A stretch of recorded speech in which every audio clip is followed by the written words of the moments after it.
Going on, Bulls fans? I always love when we're able to bring a guest on the show. Don't get to have a lot of guests. We're joined by Kevin Anderson from NBC Sports Chicago. What's going on, Kevin? Haize, thanks for having me, man. You've got the best podcast set up in the entire city, by the way, with the lights behind you and the whole setup. So you're on point, man. Props to you, and I love talking Bulls basketball. So wherever you want to go with this conversation, let's do it. I appreciate that. Yeah, let's go ahead and get into it, man. So, luckily, we're coming off a win. The Bulls did beat the Utah Jazz yesterday handedly, which that is a team that they should have beat, especially at home. But the Bulls now sit in an interesting spot where they have 6 out of the next 7 games are at home. The one game that's away is in Milwaukee, so it's not like it's a long road trip. On top of that, do you think that this could be where we start seeing the Bulls really start maybe building some more chemistry, building that identity? And if not, do you think if they still do have a losing record coming out of this next 6 games? How much more concern would that make you for the Bulls season?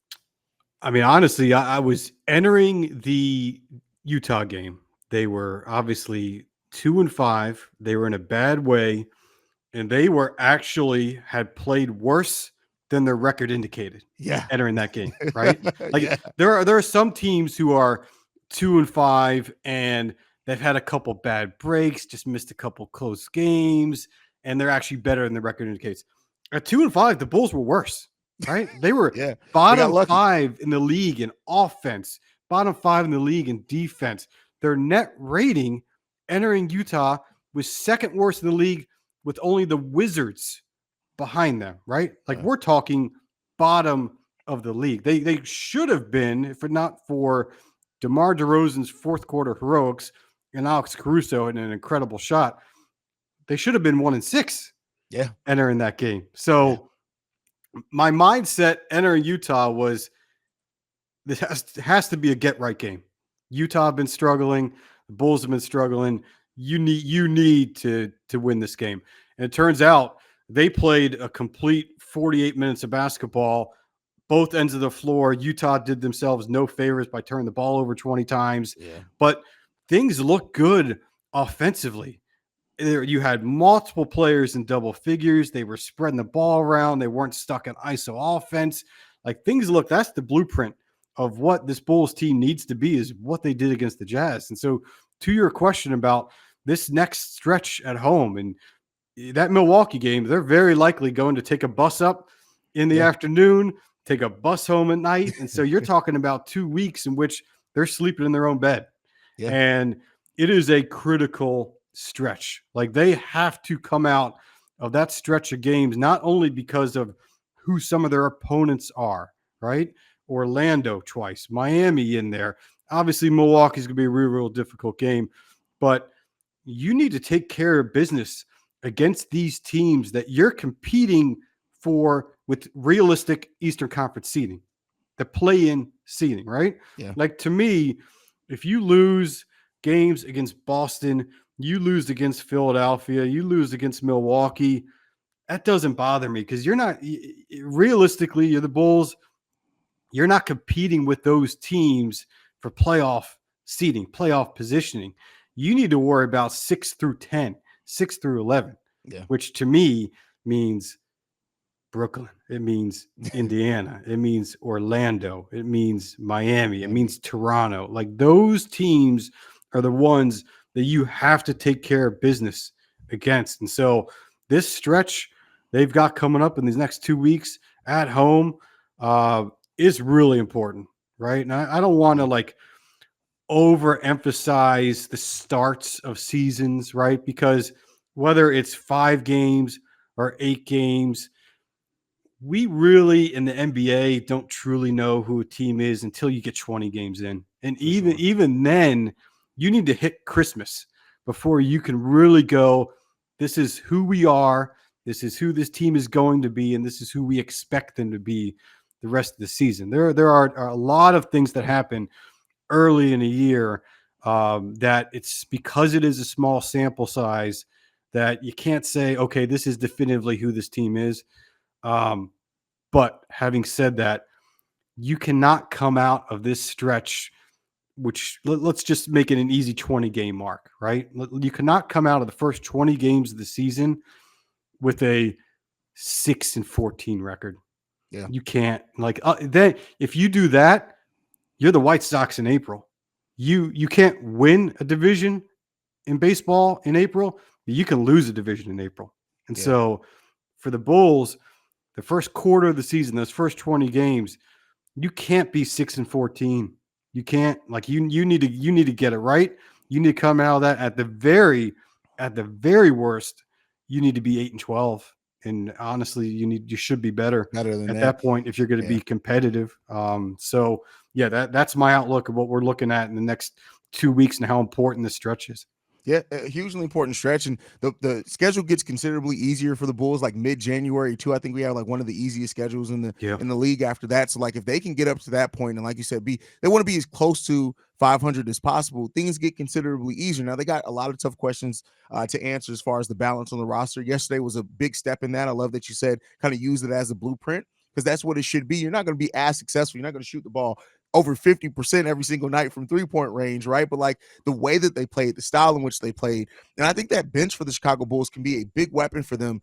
How do you feel about how that bench is starting to shake out? Javon Carter's really starting to get in his rhythm and groove, understanding it. I think Io's been even better coming off the bench. Patrick Williams as well. When you look at that Bulls bench, like, do you think that they have a strong enough bench to help propel them as they look at some of these other tougher matchups that they have in the Eastern Conference coming up? Yeah, 100%. To your point about Patrick Williams now on the bench. So it's obviously very small sample size, Mhm. 3 games as a reserve. But in those 3 games, he is shooting nearly 20% better from the floor than he was as a starter, Yeah. 43.5% versus 26.7 from the floor as a starter. And from three, he's shooting 33.5% from three as a reserve, which by no stretch is great. But when you compare that to the 12.5% he Yeah. was shooting from three as a starter, he to me looks much more comfortable playing with that second unit. And I don't know if it is a issue of who he's playing with, where he doesn't feel like he needs to defer against those specific players, or if it's a mentality of not starting right away. There's less pressure when you're coming off the bench to perform, and he just feels more free. I Mhm. don't know if it's a combination of all those things, but this bench unit that we see right now, with, to your point, Io is playing really well. We know what Caruso brings to the table every single night. Yeah. Drummond has, to borrow from Liam Neeson, has a very particular set of skills that he employs, and he does it very well Yeah. as a rebound, especially the offensive rebound. I mean, he hit 10,000 career rebounds and against Utah, and um, you just have this defensive first mentality from this reserve unit. Mhm. But also, what I really like is offensively, they seem to be deploying the game plan that Billy Donovan wants to use: Yeah. ball movement, unselfish basketball, and the points can come from anywhere at any time, but also just taking threes, and like to Carter specifically. I love what I've seen from Javon Carter these last few games, because not only is he pushing the tempo of the offense, he is willing to, if he has space, take a three in transition, right? Yeah. And he is so good moving off the ball. And we all know about his defensive ability. I think maybe we're underrating his offensive ability as well, and his importance to this team. But for this Bulls team to succeed this year, this second unit has to play at a high level. And I honestly think they have one of the deepest rosters in the league overall, talent wise. They just need to be able to put it together consistently. Yeah, I mean that's the thing is finding the right mix. I like Torrey Craig moving in that starting lineup as well, but specifically that bench unit that kind of brings home everything that we've talked about this offseason, right? It's not they don't have the best 3-point shooters. I like what when Javon's getting in rhythm, but they play defense. They force Mm-hmm. turnovers. When they get out in transition, almost every member of that bench unit is dangerous out in transition, and they're spreading the ball around. So when you do that, it even though you don't have kind of the marquee offensive talent coming off that bench, it just makes everybody a bigger weapon offensively because you never know where they're going to go. And so I love seeing like Io, just a player that I really thought was going to kind of struggle to find a role for himself on this team with how the roster changed. he's gone to the bench and thrived, and I loved what I've seen from Io so far when he's healthy. You've got players on the bench that, to me, are the prototypical will do whatever it takes to win, right? Yeah, Like, though great you point. need those guys on your team, right? And what we've seen out of Caruso and Io, specifically those two, Hmm. those guys will do whatever it takes to win, right? And Absolutely. so Hayes, I got a question for you. Uh, what is, in your mind, the number one determination of success for this Bulls team? Because if they're going to rely on shooting 53% from three, Hmm. that's not going to happen, but like once or twice a year. Like what happened Yeah. against Utah is great, is fantastic. But for you, is it ball movement? Is it offensive rebounding? Is it paint touches? Is it getting out in transition, fast break points? Is it second chance points? Is there one thing for you that you go, okay, this is the most important thing they can do to win a game? I think it's ball movement and off ball movement, player movement, because I Mm, think we see a lot of times when this offense stagnates, everybody kind of is just watching, right? And I think that where a lot of other teams generate easy offense just because they have players just moving all around and that creates lanes and things, the Bulls haven't done that at a high level or consistently basically since this team came together, since Lonzo went down basically. And so if they can start doing that a little bit more, I think they're going to find easier baskets, and they have to be intentional about that. That's the biggest thing that came for me from last night's game is that it seemed like everything was so intentional about what the Bulls did, how they move, how they got the ball around. So if they can really have ball movement, have off ball movement, player movement, I think that that's kind of the biggest thing with this team is to kind of get out of that stagnation. And when we just go through those times where we can't get a bucket, I think that'll help with that a lot too. yeah, and it's like you need to see that consistently from this offense, right? Yeah. Like I keep going back to a point that Billy Donovan made on Media Day at the beginning of October. He said that they had the 24th ranked offense in the entire NBA last year, which Hmm. obviously is not good. It's in the bottom six of the league. Is not where you want to be with the talent that's on this roster, right? So the Hmm. 24th ranked offense in the league. But they also had the 24th ranked offense in the league, in which their three best players were not only healthy, but played at a very high level. Yeah. Between Vooch, Levine, and DeRozan, all three of them had very good years. There wasn't like Yeah. one of them had a career worst year and tanked those numbers. All three played at a very high level. And so when you look at individual success, that doesn't necessarily correlate to team success. And even Hmm. though you had your three best players play individually great offensive years, it was still a very poor offensive year for the team. And Yeah. so to me, something had to change and something still needs to change. And Hmm. we've seen it in spurts. The fourth quarter against the Indiana Pacers, honestly, the entire game against Utah, we've seen that blueprint of how they need to play with the ball movement that you mentioned. My concern is when they get in situations in which the ball's not going through their hoop and they're just struggling from the perimeter, or they're down by 10, down by 15, guys revert to bad habits. Yeah. And then you see ISO ball, you see lack of movement off ball. And can they be consistent and take what they did against Utah and replicate it against Phoenix and then do it in a loss? Because if you Yeah. can do it when you're hitting 50% from the floor and 53% from three, it's easy. It's easy to do that whenever the ball is going through the hoop. But Yeah. if you can do that when you're only hitting 30% from three and the shot's not falling, then we have something. So I want to see that consistently out of it. So, like to your point about ball movement and off ball movement, I 100% agree. That's the most important thing they can do offensively. That's going to really determine them to win a game. We've talked about in the last several weeks about the importance of second chance points. And yeah, that's important. Yeah. And they need to increase the pace. That's important to a certain extent. But it's funny because I was looking at the top five pace leaders in the NBA entering yesterday's games. Hmm. Three of the top five are the worst teams in the league, right? That's Like funny. like That's funny. Memphis and the Wizards are in the top 5 of pace. That's Like, crazy. pace does not correlate to success, Success. right? Yeah. It's like having an efficient offense doesn't mean you're running and gunning it every time. Like, Hmm. there is a balance that has to work there. And so, while I do think the Bulls need to increase their tempo and get out and transition more and not just walk the ball up the floor. It's not necessarily getting fast in transition is going to mean you're going to win games and have an efficient offense and be a good team. Yeah, absolutely, and it's about, again, when you push the pace. How do you get to that? You have to rebound the ball well, force turnovers, and then you can push that pace that's a little bit more comfortable. I love that you pointed out that like the core three all had really good individual seasons. It didn't come to team success last season. If we have that again, do you think that this front office is prepared to make a change at the trade deadline this year? They If this team's still struggling, have to be. You have yeah. to be. I mean, that's why like the Christmas day is so important, not just for the NBA in terms of the marquee games, but Christmas is the point in which you know what your team is, right? Mhm. Assuming that it's not a situation in which you've had a star player miss your first 20 games or something along those lines.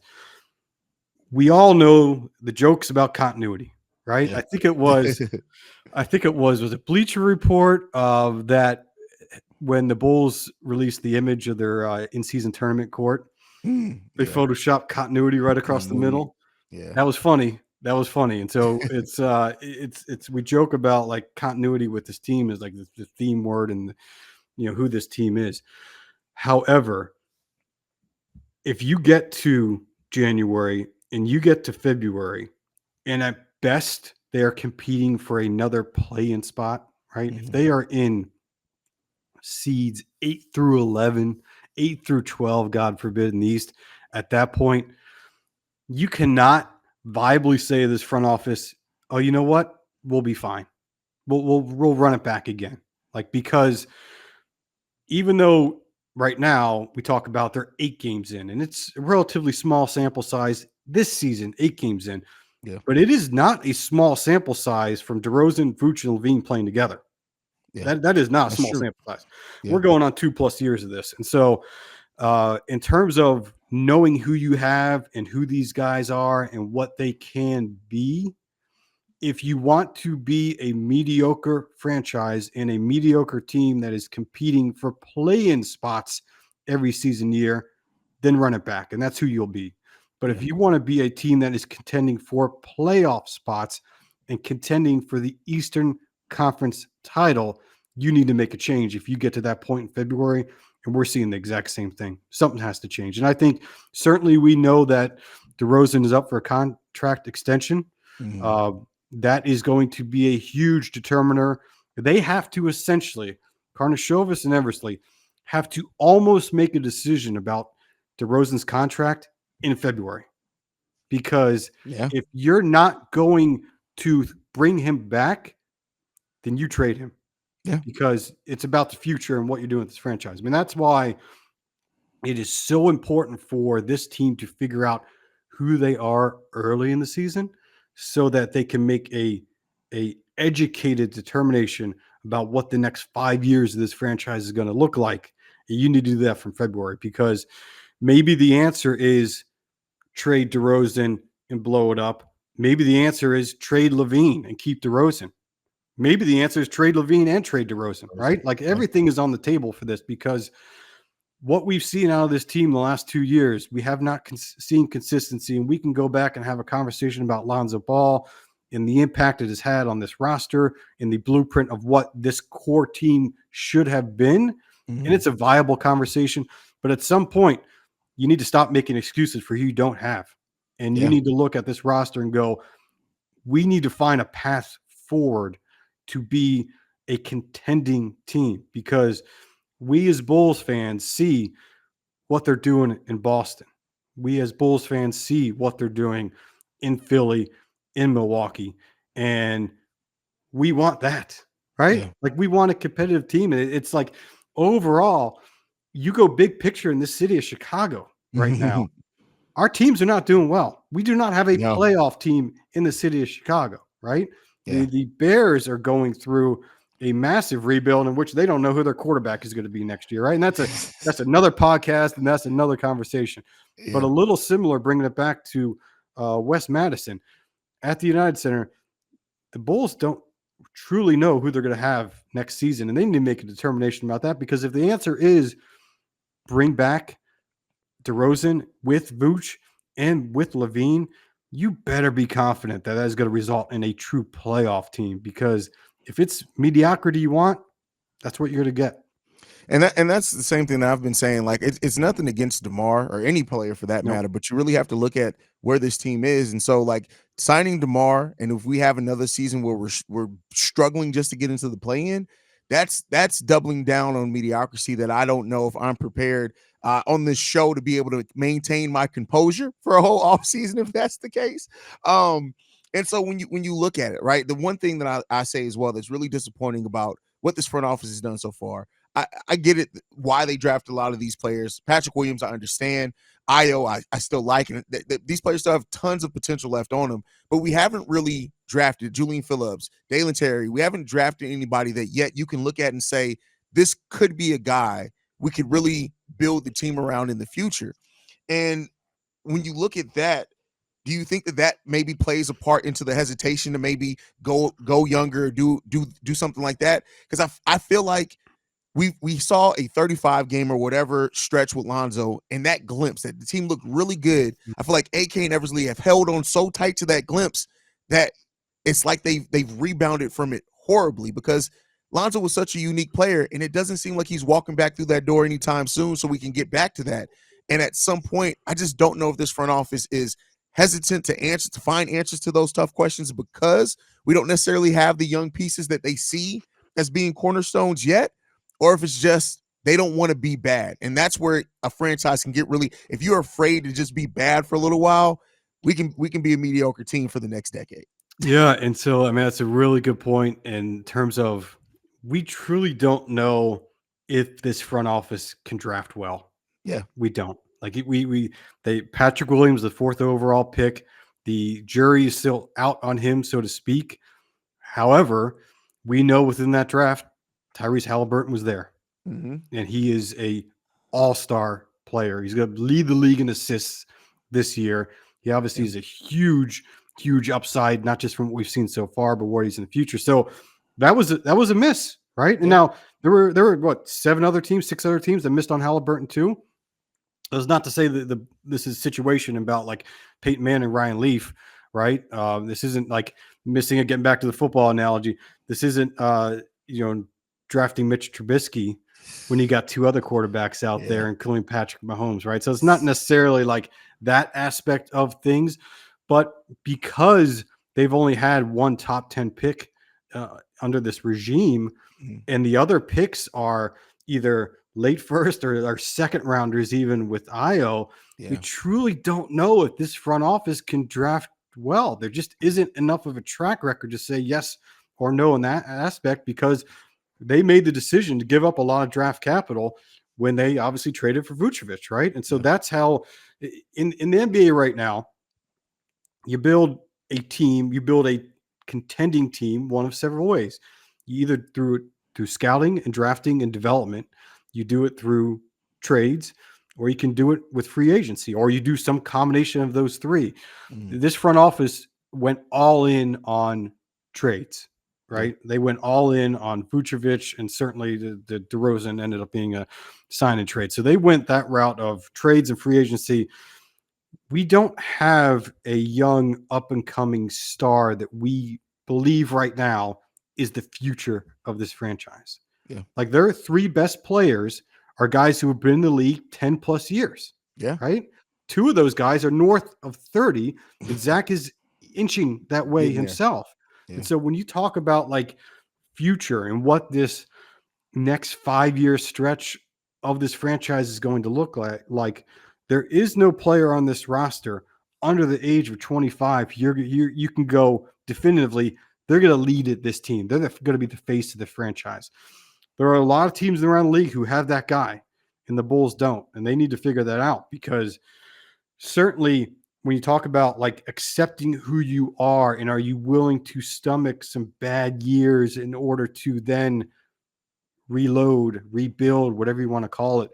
Those are some tough decisions, right? And Yeah. that's not necessarily a path that the fan base wants, the front office wants, the ownership wants. I mean, let's flip it over Mhm. and look again. I brought them up early. Let's look at the White Sox.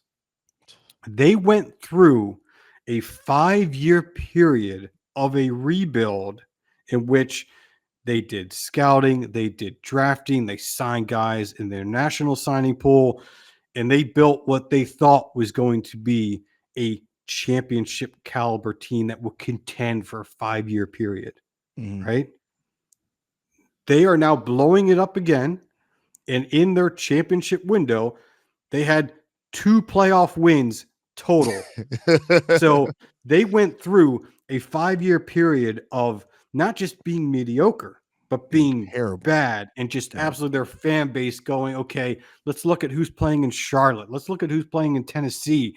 And those are the guys who are going to be the next big thing. And they contended and they had 2 playoff wins total. And now they are back to be one of the, you lose 100, what they lose 101 games, 102 games this past year. And there is no path next year for success for them. They're going to go through it again. And so there is no guarantee that bottoming out in the NBA means that you're going to succeed.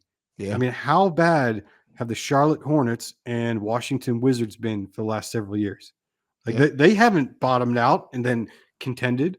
So it's not always a guarantee that happens. I mean, it happens for some teams. You look at Sacramento and certainly what they achieved last season. And getting back to the Tyrese Halliburton situation, that was a risky move. And they traded away a future all-star, but at the same time, look who they paired in return. And they've got yeah, obviously they're one of the young bright spots in the Western Conference. You look at Portland and certainly what they've done with the Dame trade. They've bottomed out to a certain extent, and they've took some risk. I don't know if Aiton's going to work out with them. I yeah, don't know if Scoot is going to end up being the next big thing for them.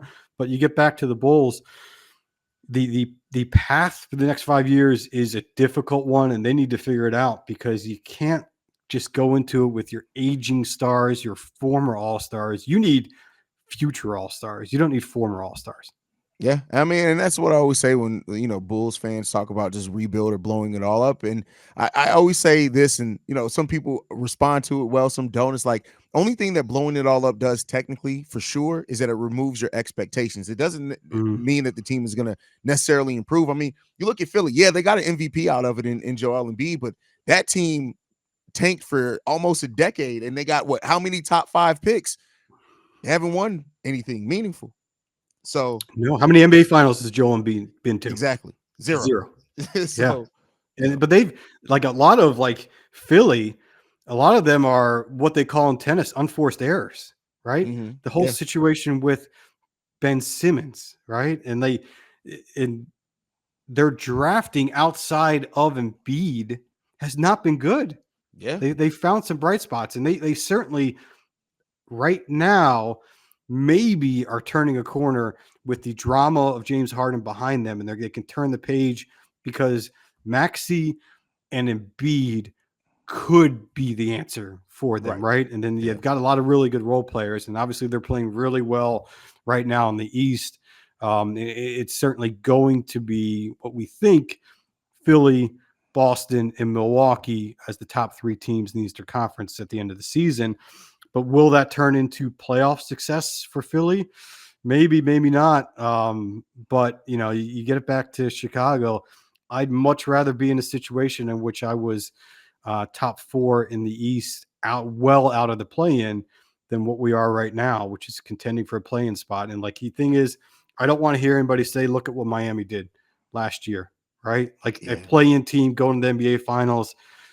Listen, don't get your expectations out that that's going to happen most years, yeah, right?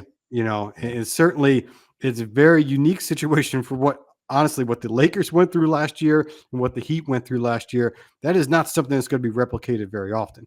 You exactly. And you I need mean, to look what it took for them to get there. And Jimmy yeah. Butler ran out of steam in the finals. But go ahead. I'm sorry. Yeah, no, I was gonna say you had a certainly one of the all-time do anything to win players Mhm. in Jimmy Butler. You have one of the greatest coaches in NBA history in Eric Spoelstra with that roster, and you had some perfect role players. And you talk about like drafting and development. No organization, maybe in NBA history, has taken players who were drafted outside of the lottery and developed them into a system and into winning players that works under that coach. I Yeah. mean, absolutely incredible the development that they've gotten out of their players in Miami. And you get it back to Chicago, and like we haven't seen that development outside of Kobe White. How we've seen him develop in the last 2 years from who he was his first 2 years in the league, and now becoming a viable defender, a good playmaker, a very good ball handler, a very good decision maker. Like Kobe White put in the work in the last two Absolutely. years to get to that point. But we haven't seen anybody outside of Kobe develop to that extent under the Bulls in the last 5+ years, right? Like, we Yeah. can all talk about marketing and what he is for Utah and the development he's had, but he had to leave Chicago and had to leave Cleveland to get to that point in his career where he was going to develop. And we haven't seen that development from Patrick Williams yet. And we want to. We haven't seen it though. Yeah. I mean, couldn't have said it any better myself. And let's hope that maybe that picture becomes a little bit more clear. The Bulls do also own their own first round pick this year. No, that's way down the road, but let's hope that we draft really well to this year as well. But hey, there's tons of questions around the Chicago Bulls. Let's hope we start getting a little bit more answers here sooner rather than later, right, Kevin? Yeah, like you need those answers. It's funny. Like I bring up marketing. I think the success of what Lowry has done in Utah has made fans a little bit more hesitant to sell their stock on Patrick Williams, Mm, right? Like the yeah. what what this franchise and what this fan base doesn't want to see happen again is that with Patrick Williams, they let him go. P. Will was eligible for a rookie extension. They Mhm. didn't get it done. I do not for a second buy at all the Zach Lowe. I don't know whether it was a 200 million. typo, the Yeah. 200 million thing. That there's no way in God's green earth that was accurate. It cannot be. But even if P. Will is looking for 20 million a year, you're only getting 20 million if you're a viable starter, right? And Yeah. so he's going to hit restricted free agency next year. And he's either going to sign an offer sheet with another team and the Bulls are going to let him walk, or the Bulls are just going to sign him himself or match that offer, right? And so Yeah. I think what this fan base is very hesitant on is seeing him walk and then develop into an all-star Yeah. somewhere else, like we saw with marketing, right? And there certainly is sometimes this approach in the NBA among the fan bases to go, we need a guy to be an all-star by year 3, Mhm. right? And you get back to what we've seen here in Chicago in the last 15 years. You saw Derrick Rose make an immediate impact his first year, was MVP, what, in year 3. Yeah. We saw Jimmy Butler take a huge leap from year 2 to year 3, obviously Mhm. turned into an all-star with the Bulls. That is not necessarily every player's path to being an all-star, right? Yeah. Some guys take a little while to get it figured out, to get it right. And you don't want to necessarily go, this guy's a bum, it's who he is. Like guys take different, getting from point A to point B is a different path for everybody. And Markkinen certainly took that path, which was atypical, playing on his third team to be an all-star. We don't know what Patrick Williams' ceiling truly is, right? Like he is obviously succeeding as a reserve for whatever reason right now under small sample size. He exceeded in a role last year, but I don't know what his upside truly is. I can't definitively say he's going to be a future All Star or not going to be a future All Star. He certainly has the talent. He has the tools. Question is, can he put it together? Yeah, I mean that's always been the question. Like we've seen the flashes, right? And I love that. Like Laurie's talked about how important rebuilding his confidence was to what he's able to do now, right? I think sometimes as fans we forget that these are humans as well, and like when you're not as confident in yourself, you can have all the talent in the world, but the lack of confidence is going to shake that. So if Patrick Williams, if this stint on the bench helps him start bringing that confidence and building that, I think it's going to pay off in the long run. But Billy Donovan said it in the press conference a couple of days ago. He said, "I wouldn't be surprised if he did go somewhere else, you'd see him blossom. I wouldn't be surprised at that." So they're clearly still confident in Patrick Williams. They just got to keep building it. And he came into a situation that a lot of fourth overall picks don't come into. We immediately changed, win now that same season.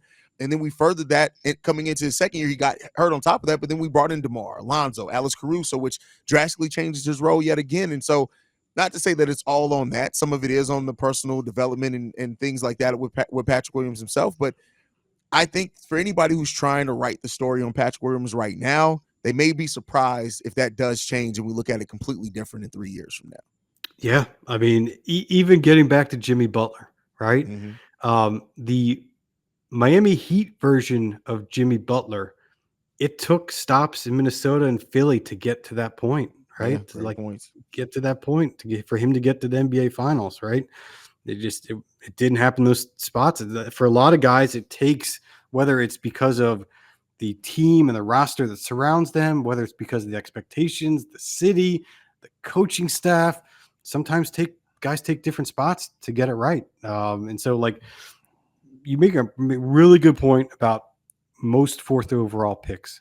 They are usually entering a situation in which they were on a struggling team and there are no high team expectations for those players in that first and second year. There just usually isn't, right? Unless it's a Tim Duncan situation in which Yeah.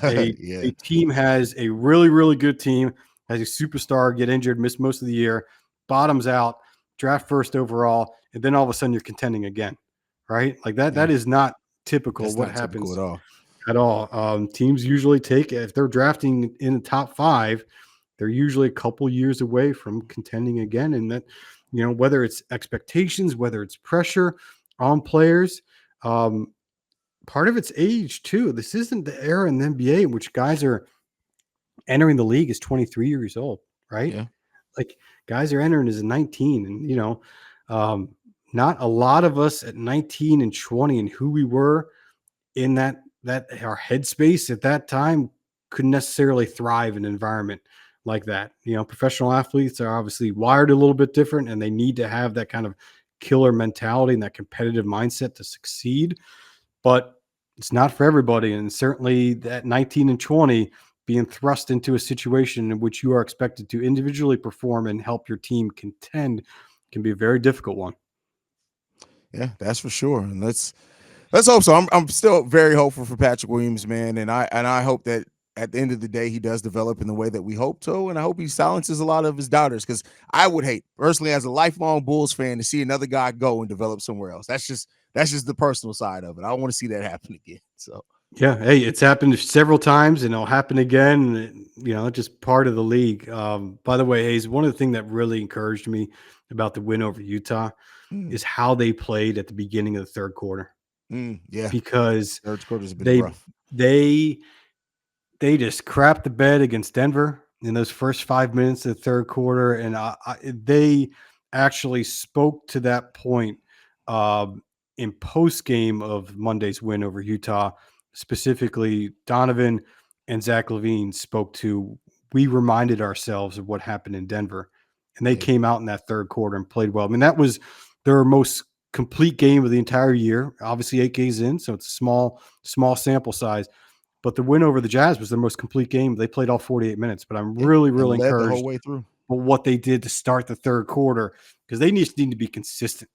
They can't give us stretches in which you play a fourth quarter really well against Indiana, and like that. You need to be consistent, not just within a game, but from game to game. And that's like why it's so critical, this stretch against Phoenix, and then the games after that at home.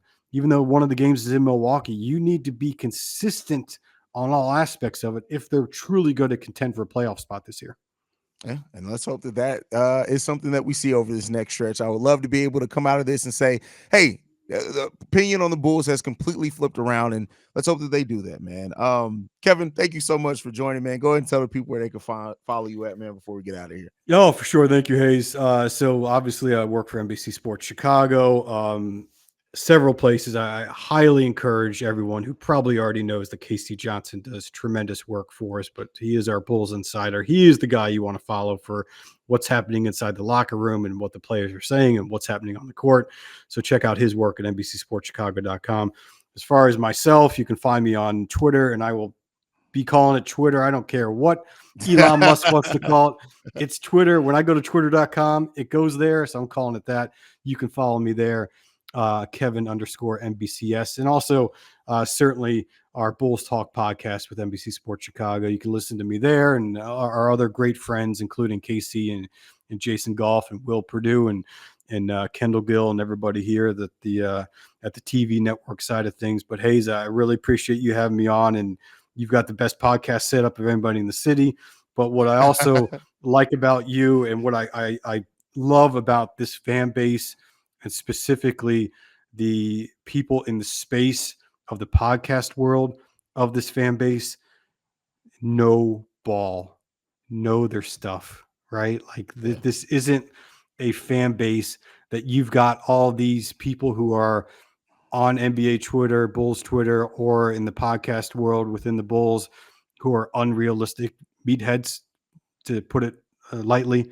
Yeah. Like, you know the game, right? And there are many others within this space of the Bulls fandom who know the game well.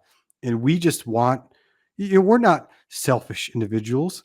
We just want a contending, consistent playoff team. Yeah. We're not all or nothing. It doesn't have to be in the NBA finals every year. The sky is falling. We're not the Lakers fan base. We just we just want a contending playoff team every Yeah. year. Give That's us it. give That us fights that. hard. Yeah, Yeah. just little things. The little thing. That's it. I said it on the show not too long ago. Like the Bulls fans will respect a team that gets 43 wins, but that fights hard every one of those wins than they would a team that stumbles into 45 wins and you question their heart. Right? Like that's kind of the nature of the city of Chicago. So Yep, we just want a team that's going to compete and fight hard, man. 100%. Y'all make sure you guys go and check out Kevin, man, especially on NBC Sports Talk Chicago. Like Bulls Talk is great. I love that show. I always listen to it. So you guys go and support them over there. You know where to follow me at CEO Haize. You can also follow the podcast at Bull Central Pod on every social media platform that we happen to be on. Like I like to end every episode on. Go Bulls. Love you guys. See red if you can, y'all. Peace. This has been a presentation of the Break Media.